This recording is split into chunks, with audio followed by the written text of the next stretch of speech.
नमस्कार दोस्तों, स्वागत है आपका एक बार फिर।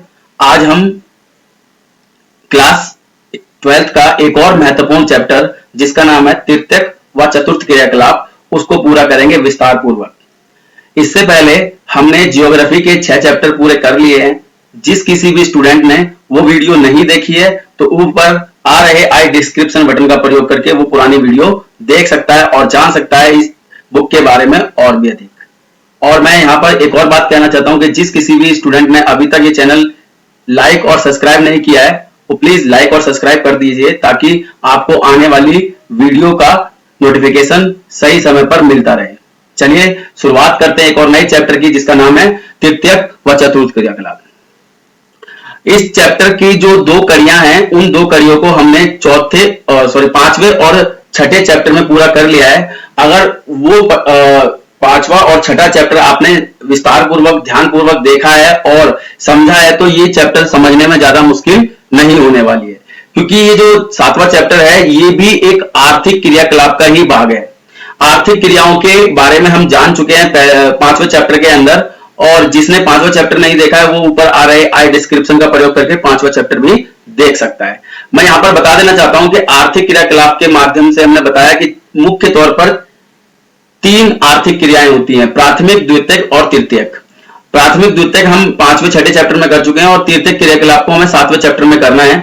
अब तृतीयक क्रियाकलाप भी एक आर्थिक क्रियाएं होती हैं, तो आर्थिक क्रियाओं की विशेषताओं के बारे में हम बात पहले ही कर चुके हैं। चलिए शुरुआत करते हैं। आर्थिक क्रियाएं क्या होती हैं, यानी तृतीयक क्रियाएं के बारे में बात कर रहे हैं। तृतीयक क्रियाएं किसे कहते हैं और इसका हमें उदाहरण के साथ में इसको प्रस्तुत करना है। बताइए कि तृतीयक क्रियाकलाप किसे कहते हैं। तो यहां पर मैं बता देता हूं तृतीयक क्रियाएं की विशेषता क्या होती है कि इसमें किसी वस्तु का उत्पादन नहीं होता है, यानी किसी भी नई वस्तु का उत्पादन नहीं होता है। जैसे हमने प्राथमिक क्रियाकलाप में पढ़ा कि प्राकृतिक वस्तुओं का प्रयोग करके हम किसी चीज का उत्पादन करते हैं, तो प्राथमिक क्रियाकलापों में वो चीजें शामिल होती हैं। जैसे अगर मैंने खेती की और खेती करके मैंने अनाज उगाया तो अनाज मेरा उत्पादन है। द्वितीय क्रियाकलाप में मैंने क्या किया, इसी अनाज का प्रयोग किया किसमें, कच्चे माल के रूप में, और अनाज का प्रयोग करके मैंने क्या बना दिया, ब्रेड का पैकेट बना दिया। इसमें बीच में मुझे क्या लगा, तकनीकी ज्ञान, कौशल और श्रम मेरा यूज हुआ, उसका प्रयोग करके मैंने जो है प्राथमिक वस्तुओं को बहुमूल्य वस्तुओं में परिवर्तित कर दिया। यही द्वितीय क्रियाकलाप थी। अब यहां पर कह रहा है, लेकिन तृतीय क्रियाकलाप की विशेषता क्या है, तृतीय क्रियाकलाप क्या होती है कि इसमें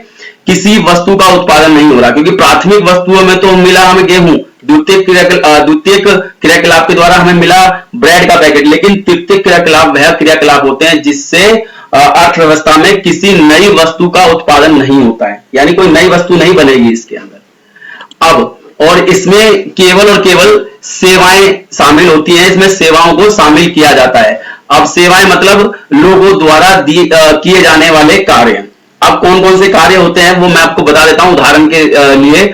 जैसे पुलिस, सैनिक, डॉक्टर, अध्यापक, वकील, मिस्त्री, दुकान वाला, ऐसे बहुत सारे काम होते हैं बच्चों, जिसमें जो है ना ये लोग जो होते हैं वो किसी वस्तु का उत्पादन नहीं करते हैं, कोई नई वस्तु नहीं बनाते, लेकिन इसके द्वारा किया जाने वाला काम, इनके द्वारा किया जाने वाले काम के बदले हम इन्हें पैसा देते हैं। ये आर्थिक क्रियाएं होती हैं। तो तृतीय क्रियाकलाप भी एक आर्थिक क्रिया है, जैसे मैं बता चुका हूं। तो ये पुलिस हो, सैनिक हो, डॉक्टर हो, वकील हो, इनके द्वारा किए जाने वाले काम के बदले कुछ चीजें उत्पादित तो नहीं होती, लेकिन फिर भी इससे देश की अर्थव्यवस्था में पैसा मिलता है, और इसीलिए ये जो तृतीय क्रियाकलाप होती हैं ये सेवाएं सेक्टर कहलाती हैं, और इसके अंदर किसी नई वस्तु का उत्पादन नहीं होता है। इसको अब हम आसान शब्दों में पढ़ लेते हैं एक बार कि तृतीय क्रियाएं वह आर्थिक क्रियाएं होती हैं जिसमें कोई नई वस्तु का उत्पादन नहीं होता है, बल्कि सेवाओं का व्यापार किया जाता है। यानी जो ये लोग काम कर रहे हैं वही बेचते हैं ये लोग, अर्थात सेवाओं को आर्थिक क्रिया के रूप में आदान प्रदान किया जाता है, जैसे पुलिस, सेना, डॉक्टर, वकील, मिस्त्री आदि। तो आप समझे होंगे कि तृतीय क्रियाकलाप होती क्या है। ठीक है, आगे चलते हैं। आगे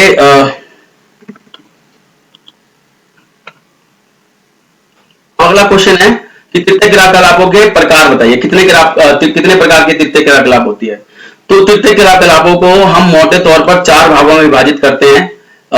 वैसे तो सारे के सारे तृतीय क्रियाकलाप कौन सी होती है, सेवाएं सेक्टर होते हैं, लेकिन सेवाओं को भी हम 4 भागों में बांटते हैं। पहला है व्यापार और वाणिज्य, परिवहन और संचार, साथ में सेवाएं। तो हम इन 4 चीजों को पढ़ेंगे इस पूरे चैप्टर में। तो चलिए शुरुआत करते हैं। तो ये 4 प्रकार आपको पता चले होंगे, तीर्थ क्रियाकलापों के प्रकार हैं, आपको ध्यान रखना है। इसके बाद हाँ, व्यापार और वाणिज्य क्या है, तो मैं यहां पर बता दूं व्यापार किसे कहते हैं या फिर वाणिज्य किसे कहते हैं। तो किसी भी वस्तु को खरीदना और बेचना, यानी किसी भी वस्तु का क्रय व विक्रय व्यापार कहलाता है, और जिसका उद्देश्य क्या होता है, लाभ कमाना, वही व्यापार कहलाता है। समझ में आया? किसी भी वस्तु को खरीदना और बेचना व्यापार कहलाता है। आगे हम बात करें, अगला क्वेश्चन है कि व्यापारिक केंद्र किसे कहते हैं और इनको कितने भागों में बांटा जा सकता है। तो मैं बता दूं यहां पर व्यापारिक केंद्र वह स्थान होते हैं जहां पर से व्यापार किया जाता है। जैसे अगर हमें सब्जी खरीदनी है तो सब्जी खरीदने के लिए हम मार्केट जाते हैं, तो मार्केट से या सब्जी बाजार से ही हमें सब्जियां मिलती हैं, तो सब्जी जहां से हम खरीदने जाते हैं उस स्थान को हम व्यापारिक केंद्र कहते हैं। वही कह रहा है जिन स्थानों से व्यापार किया जाता है वह व्यापारिक केंद्र होते हैं।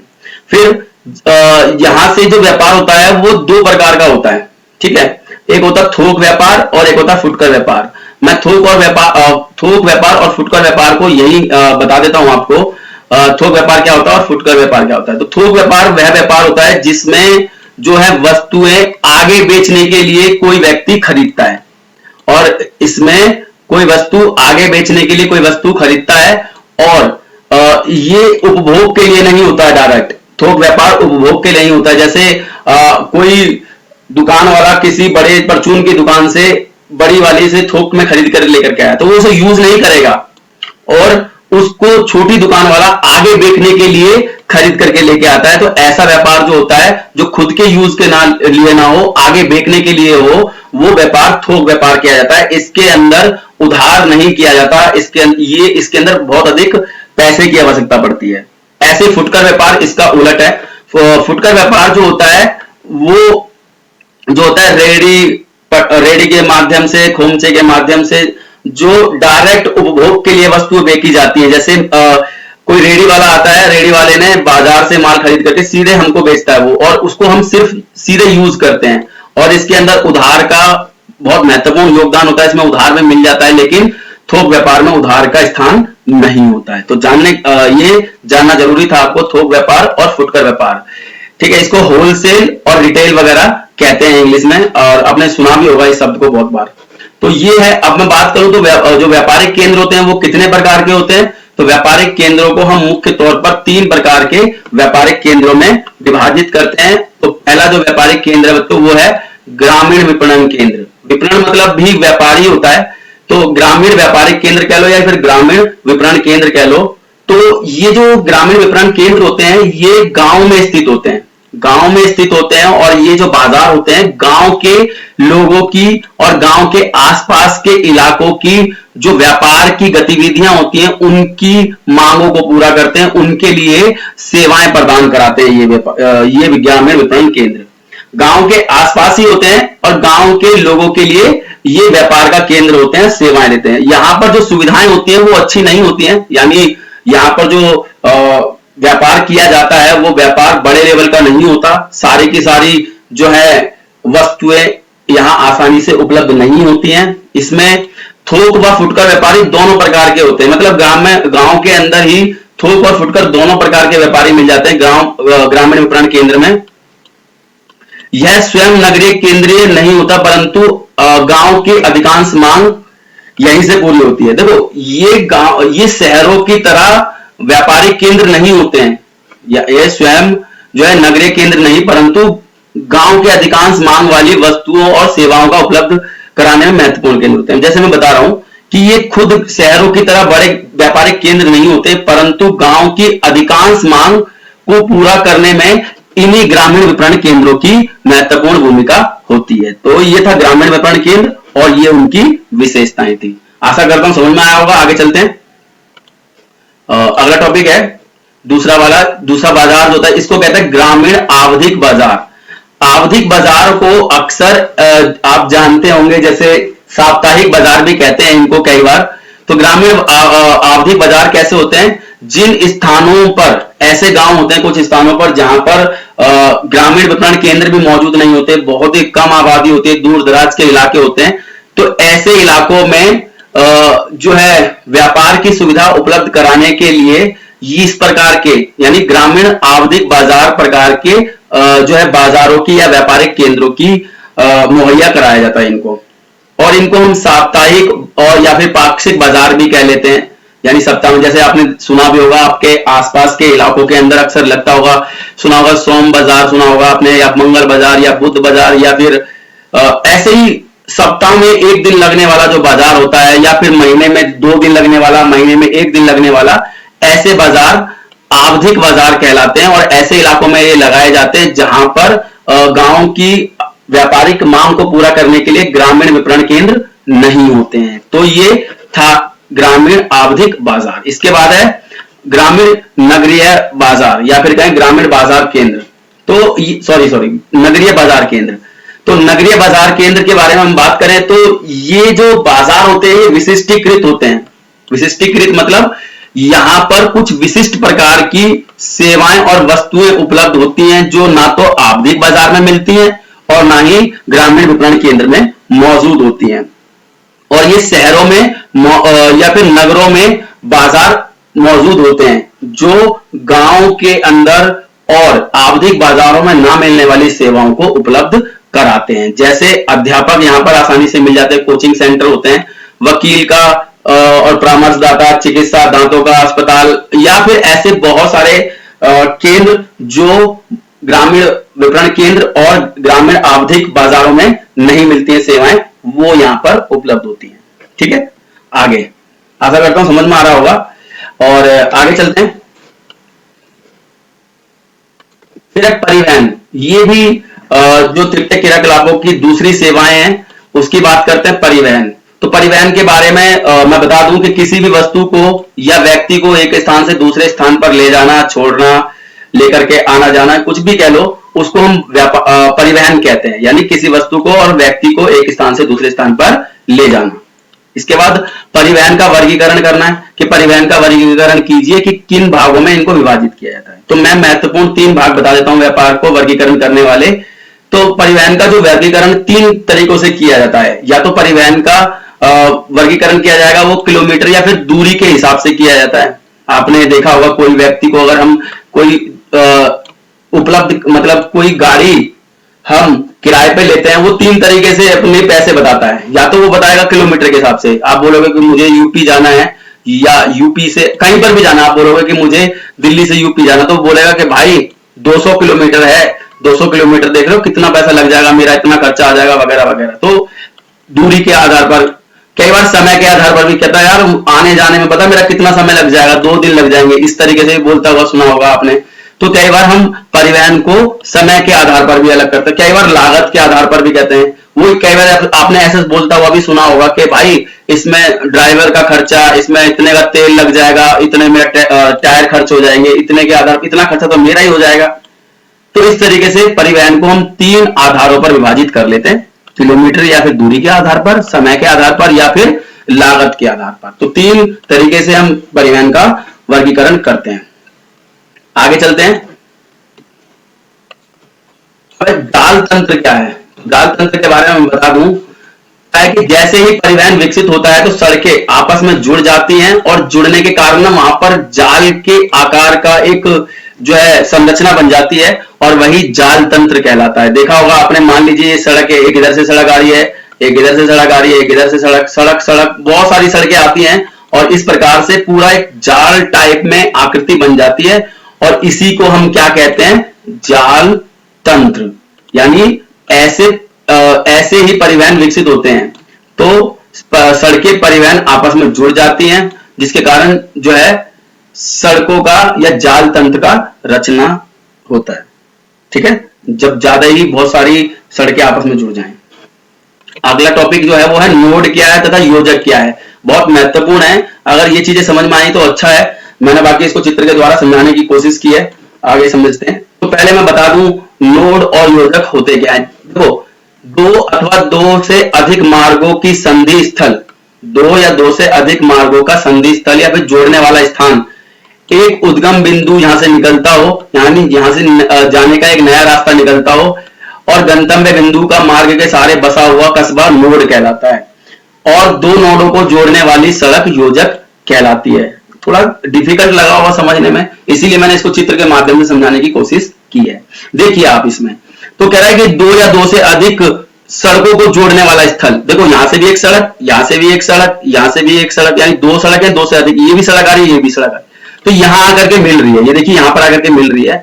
और कह रहा है कि वहां से एक उद्गम बिंदु, यानी यहां से एक नया रास्ता भी हो रहा है जाने का, साथ में कह रहा है गंतव्य स्थान यानी जाने का। इन सबको जोड़ने वाला जो स्थान होता है, ठीक है, उसके आसपास जब ये बस्तियां बसी हुई हैं, देखो आप इसे कस्बा है पूरा, उसके आसपास जो कस्बा बसा हुआ होता है उस स्थान को कहते हैं हम नोड। समझ में आया? नोड क्या है कि बहुत सारे स्थानों से सड़कें आ रही हो और उन सड़कों को जोड़ने वाला एक स्थान हो, उसके चारों तरफ एक कस्बा बसा हुआ हो, उस कस्बे को या उस स्थान को हम क्या कहते हैं? नोड कहते हैं। ठीक है, अब योजक पूछ रहा है, योजक बताइए क्या होता है। तो योजक के बारे में मैं बता देता हूं आपको कि दो नोड, एक ये भी नोड है, एक ये भी नोड है, ये भी नोड है। नोड की विशेषता तो पता चलेगी कि बहुत सारे स्थानों से आ रहे सड़कों को मिलाने वाला कस्बा, जहां पर वो आकर के मिलती है सड़कें, तो वो तो नोड हो जाती हैं। अब योजक क्या होते हैं? दो नोडों को आप समझने की कोशिश कीजिए, एक ये नोड है, एक ये, तो इस नोड को और इस नोड को मिलाने वाली जो सड़क होती है, ये जो सड़क है ना, ये सड़क योजक कहलाती है। ये वाली सड़क योजक कहलाएगी, यानी दो नोड को आपस में जोड़ने वाली सड़क योजक कहलाती है। तो आपको समझ में आया होगा। आगे चलता हूं।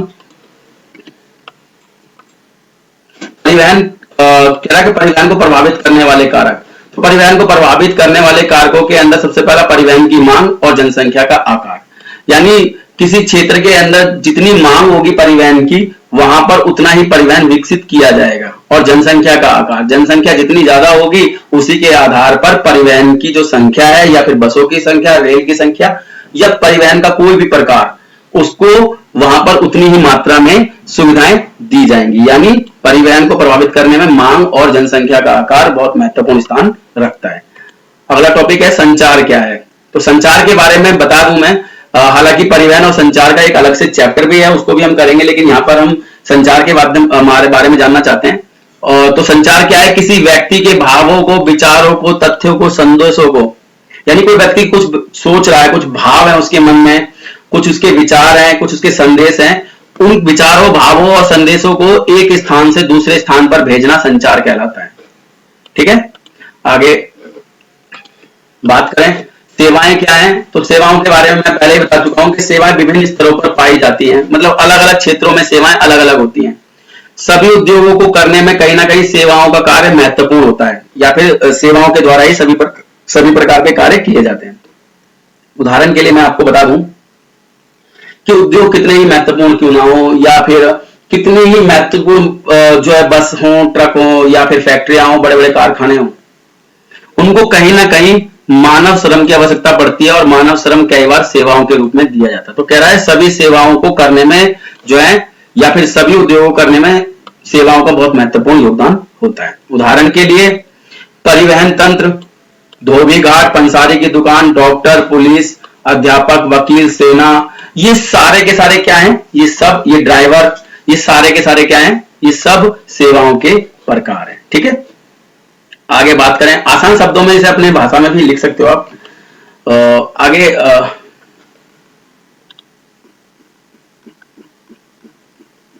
नोड तो हो गया ना।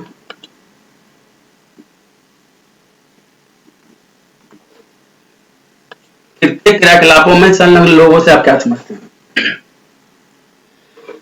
तो आजादी के वक्त जब हमारा देश आजाद हुआ तो भारत की अर्थव्यवस्था में तृतीय क्रियाकलापों का बहुत कम योगदान था, क्योंकि हमारे समय उस समय हमारा देश विकसित नहीं था, ज्यादा कारखाने नहीं थे, और इसी कारण से तृतीय क्रियाकलापों में हमारे देश के जो लोग थे वो संलग्न नहीं थे, उनकी मात्रा बहुत कम थी। इसी कारण से भारत की अर्थव्यवस्था को सबसे कम आय होती थी आजादी के वक्त तृतीय सेक्टर से, यानी तृतीय क्रियाकलापों से, तृतीय विभाग से। परंतु जैसे ही संपूर्ण विश्व के अंदर औद्योगिकरण हुआ, संपूर्ण विश्व के अंदर जो है नया युग शुरू हुआ, आर्थिक क्रियाकलापों के लिए देश की सीमाओं को खोल दिया गया, उसके कारण तृतीय क्रियाकलापों का एक महत्वपूर्ण योगदान हो गया पूरी दुनिया के अंदर, और भारत के अंदर भी तृतीय क्रियाकलापों में संलग्न लोगों की संख्या दिन प्रतिदिन सब बढ़ती जा रही है और यही कारण है कि वर्तमान समय में भारत के अंदर तीर्थ क्रियाकलापों में जो आय होती है वो भारत की अर्थव्यवस्था को सबसे ज्यादा अर्थव्यवस्था में योगदान मुहैया कराती है। सबसे ज्यादा पैसा तीर्थ सेक्टर ही देता है भारतीय अर्थव्यवस्था को। स्वयं अमेरिका के अंदर 75% जो आबादी है वो सेवा सेक्टर में संलग्न है, वो सेवा के क्षेत्र में लगी हुई है। मतलब इसमें वो सेवाएं ही देते हैं, डॉक्टर हो, इंजीनियर हो, वकील हो, या फिर कोई भी आप इनमें से बता सकते हो। इनके अलावा भी बहुत सारी चीजें सेवाओं में शामिल होती है। तो आप समझे होंगे कि तीर्थ क्रियाकलापों में संलग्न लोगों से क्या समझते हो आप, जो भी जुड़े हुए हैं, और हर एक देश अब इसकी तरफ ज्यादा आकर्षित हो रहा है। अगला टॉपिक है पर्यटन किसे कहते हैं। तो पर्यटन का क्या है आंसर? तो एक ऐसी यात्रा जिसका उद्देश्य व्यापार नहीं होना चाहिए, यानी व्यापार ना होकर मनोरंजन होता है, वो पर्यटन कहलाता है। ठीक है, आगे पर्यटन प्रदेश। देखो, कोई भी जो क्षेत्र है वो पर्यटन के रूप में क्यों विकसित होता है, या फिर क्या कारण है किसी क्षेत्र के पर्यटन प्रदेश में तब्दील होने में या होने में। आगे बात करें तो सबसे पहले उसकी जलवायु, भौतिक संरचना, ऐतिहासिक कारक और सांस्कृतिक कारक, धार्मिक विरासतें, ये सब ऐसी चीज हैं जिसके कारण कोई क्षेत्र पर्यटन प्रदेश कहलाता है। देखिए, या तो उसकी भौतिक या उसकी जलवायु इस प्रकार की होगी जो भिन्न देशों से अलग होगी। यहाँ पर उसकी जलवायु और भौतिक संरचना के कारण घूमने आते हैं लोग। जैसे आपने देखा होगा कि गर्म क्षेत्र के लोग अक्सर ठंडे क्षेत्रों में जाना पसंद करते हैं और ठंडे क्षेत्रों के लोग अक्सर गर्म क्षेत्रों में। तो जलवायु, भौतिक संरचना यानी वहां पर बड़ी बड़ी पहाड़ियां हो, हिल स्टेशन हो, या फिर क्या कहते हैं उसको कि समुद्र का इलाका हो, या फिर ऐसे ही बहुत ही ज्यादा मनोरंजक दृश्य हो, तो उसके कारण भी भौतिक कारकों के कारण भी पर्यटक स्थल बन जाते हैं। ऐतिहासिक कारक, कुछ क्षेत्र ऐसे हैं जिनका इतिहास होता है, जैसे हड़प्पा के क्षेत्र हो गए, एलोरा की गुफाएं, अजंता की गुफाएं, या फिर सांची के स्तूप। ऐसे इलाके जो होते हैं वो ऐतिहासिक कारणों के कारण पर्यटन स्थल बन जाते हैं। सांस्कृतिक कारक, कुछ क्षेत्र ऐसे होते हैं जैसे वहां पर संस्कृति विकसित हुई है, आपने देखा होगा पूरा बनारस हो या हरिद्वार हो, वहां पर संस्कृति रही है, धार्मिक विरासतें रही हैं, तो जिसके कारण वो पर्यटन स्थल में तब्दील हो जाते हैं। तो यही पर्यटन प्रदेश कहलाते हैं, या फिर पर्यटन प्रदेश इनके कारण बनते हैं। पर्यटन को प्रभावित करने वाले कारक अभी भी मैंने बताया था। पहली बात तो मांग, फिर परिवहन, यानी किसी भी क्षेत्र के पर्यटन में तब्दील होने में मांग की बहुत महत्वपूर्ण भूमिका होती है।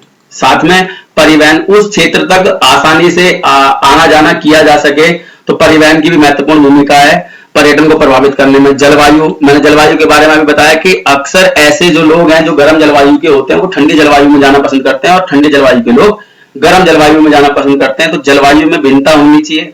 भूदृश्य, वही मैंने बताया कि हिल स्टेशन हो, समुद्री इलाका हो, बड़ी बड़ी पहाड़ियां हो, तो ऐसे स्थानों पर लोग जो है जाना पसंद करते हैं, तो भूदृश्य भी प्रभावित करते हैं। इसके बाद ऐतिहासिक और कला, आपने देखा होगा एलोरा, अजंता, हड़प्पा सभ्यता, या फिर उड़ीसा के अंदर ऐसे बहुत सारे मंदिर हैं जिनको देखने के लोग अक्सर पर्यटन उन क्षेत्रों में करते हैं, तो इनके कारण भी प्रभावित होती है। संस्कृति और अर्थव्यवस्था, संस्कृति भी प्रभावित करती है और अर्थव्यवस्था भी प्रभावित करती है। अर्थव्यवस्था, जैसे अमेरिका के लोग अक्सर जो बड़े बड़े उद्योगपति होते हैं हमारे देश के, वो अमेरिका के अंदर जाते हैं और वहां की अर्थव्यवस्था की विशेषताओं को देखने के लिए वहां पर्यटन करते हैं। वहां पर मनोरंजन के लिए या फिर अर्थव्यवस्था के लिए भी वह उनकी देखने के लिए भारत से जाते हैं। तो ये सारे कारक बच्चों आपको पता होने चाहिए, ये पर्यटन को प्रभावित करते हैं। आगे चलते हैं।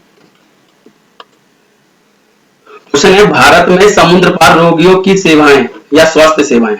तो मैं आप यहां पर बता दूं कि भारत से जो लोग हैं वो क्यों भारत के अंदर सेवाओं के लिए, स्वास्थ्य सेवाओं के लिए आना पसंद करते हैं, या फिर क्या योगदान रहा है भारत का। तो इसमें मैं आपको बता दूं कि 2005 में यूएसए से लगभग 55,000 रोगी अपना इलाज करने, बेहतर इलाज के लिए भारत आए थे। फिर क्योंकि भारत के अंदर मैंने बताया कि इलाज बहुत सस्ता है और यहाँ पर जो मानव अंग होते हैं वो आसानी से कम पैसे में उपलब्ध हो जाते हैं, और साथ में यहाँ पर इलाज का खर्चा भी कम आता है। तो इसीलिए अक्सर जो लोग हैं वो भारत में समुद्र पार से अपने रोगियों का इलाज कराने के लिए आते हैं, सेवाएं प्राप्त करने के लिए। इसमें अमेरिका से 2005 में 55,000 रोगी आए थे। भारत विश्व में चिकित्सा पर्यटन का अग्रणी देश बनकर के उभरा है। मतलब मैंने बताया कि पूरी दुनिया में चिकित्सा के लिए भारत एक पहली पसंद बनता जा रहा है। क्यों? क्योंकि यहाँ का इलाज बहुत अच्छा है और साथ में यहाँ इलाज के जो अंग हैं वो भी आसानी से उपलब्ध हो जाते हैं। फिर भारत के अलावा और भी देश हैं जो पर्यटन स्थल के रूप में उभरे हैं, जैसे थाईलैंड, सिंगापुर, मलेशिया, और इन देशों से भी भारत के अंदर लोग अपना इलाज कराने के लिए आते हैं और यहाँ से भारत जाते हैं। तो एक तरीके से पूरा समुद्र पार रोगियों की स्वास्थ्य सेवाएं उपलब्ध करा रहे हैं एक दूसरे के देश।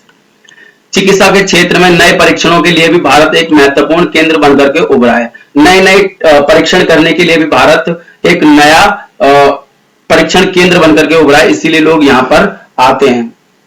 तो ये था स्वास्थ्य सेवाओं के रूप में। ठीक है, इसको आसान है समझना, कुछ ज्यादा महत्वपूर्ण मतलब ज्यादा महत्वपूर्ण इसलिए है ये क्योंकि इसमें अंतरराष्ट्रीय जो फैक्ट हैं उनको आपको बताना पड़ेगा। ठीक है,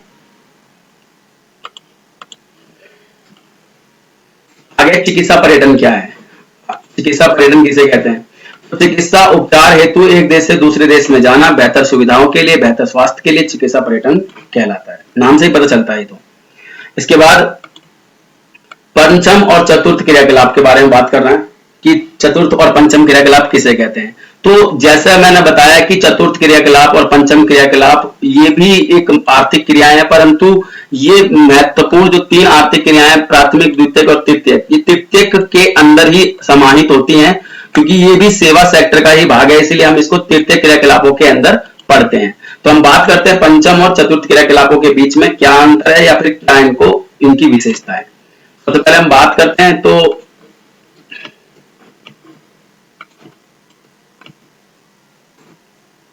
इसमें क्या होता है चतुर्थ क्रियाकलापों में, इसमें उच्च तकनीकी ज्ञान या फिर उच्च तकनीकी बौद्धिक कौशल की आवश्यकता होती है और ऐसे कामों को करने के लिए जो है उच्च तकनीकी ज्ञान कौशल पर आधारित नॉलेज की आवश्यकता पड़ती है और ऐसे ही क्रियाकलापों को हम चतुर्थ क्रियाएं कहते हैं। इसके बाद इसमें इतना सा ध्यान रखना, देखो यहाँ पर क्या लिखा है उच्चतम और यहाँ उच्च, यानी जिसमें उच्च बौद्धिक ज्ञान की आवश्यकता पड़ती हो तो वो हो जाता है चतुर्थ क्रियाकलाप, जिसके अंदर उच्चतम तकनीकी ज्ञान बौद्धिक कौशल की आवश्यकता पड़ती हो वो हो जाता है पंचम क्रियाकलाप, जिसके बारे में मैं पहले भी बता चुका हूं। इसके बाद उदाहरण क्या क्या है तो आपने देखा होगा म्यूचुअल फंड होते हैं। ठीक है, इसके बाद सॉफ्टवेयर की सेवाएं, कार्यालयों में विश्वविद्यालयों की कक्षाएं, ये सारे के सारे आपको पता होना चाहिए, ये आते हैं किसमें उच्च तकनीकी ज्ञान या फिर कहें चतुर्थ क्रियाकलापों में। इसमें इसका उदाहरण बताना है पंचम क्रियाकलापों का, तो अनुसंधान इसमें मतलब खोज आती है, इसमें वैज्ञानिक आते हैं, वित्त एवं विधि परामर्शदाता आते हैं इसमें, यानी कानून का जो नॉलेज देते हैं या वित्त की जो नॉलेज देते हैं उसके बारे में आते हैं। इसके अंदर काम करने वाले जो लोग होते हैं यानी पंचम क्रियाकलाप में काम करने वाले लोगों को स्वर्ण कॉलर श्रमिक कहते हैं। क्या कहते हैं? स्वर्ण कॉलर श्रमिक। और इसके अंदर काम करने वाले लोगों को ब्लू कॉलर भी कह लेते हैं, व्हाइट कॉलर श्रमिक भी कह लेते हैं। तो आपको याद रखना है स्वर्ण कॉलर और व्हाइट या ब्लू कॉलर श्रमिक। तो अगला टॉपिक है इसका चैप्टर का अंकीय विभाजन क्या है। अंकीय विभाजन तो बहुत आसान है, विकसित और अविकसित कह लो या विकासशील देश कह लो। विकसित और विकासशील देशों के बीच में पाया जाने वाला जो तकनीकी अंतर है बच्चों, क्या तकनीकी अंतर, टेक्नोलॉजी में जो अंतर है वही अंकीय विभाजन कहलाता है। जैसे विकासशील देशों के पास तकनीकी कम है और विकसित देशों के पास ज्यादा है। तो यानी अंकीय विभाजन क्या है? विकसित और विकासशील देशों के बीच पाया जाने वाला तकनीकी अंतर, ठीक है, अंकीय विभाजन कहलाता है। आगे बात करें बाह्य स्रोतन क्या है। बाह्य स्रोतन का अर्थ आप इसको आसानी से समझ सकते हो, तो इसको जो लोकल भाषा है इसमें कहते हैं ठेका, ठेके पे जो काम करवाए जाते हैं वही बाह्य स्रोतन होते हैं। जैसे मैं बता दूं कि जो विदेशी कंपनियां होती हैं, विदेशी कंपनियां अपनी जो शाखाएं होती हैं वो देश के अंदर या किसी भी देश के अंदर कंपनी खोल देती है, जिनके माध्यम से वह अपने देश की जो कार्य है वो दूसरे देशों में संपादित कराती हैं, और इसी को हम क्या कहते हैं? बाह्य स्रोतन कहते हैं। और इसका उदाहरण है बीपीओ। जैसे आपने देखा होगा, मैं और उदाहरण से बताता हूं कि मान लीजिए आपका चाइना का मोबाइल है या फिर एमआई का मोबाइल है और वो मोबाइल आपका खराब हो गया, तो आप डायरेक्ट थोड़ी ना उसको जाकर के चाइना से ठीक करा करके लाओगे।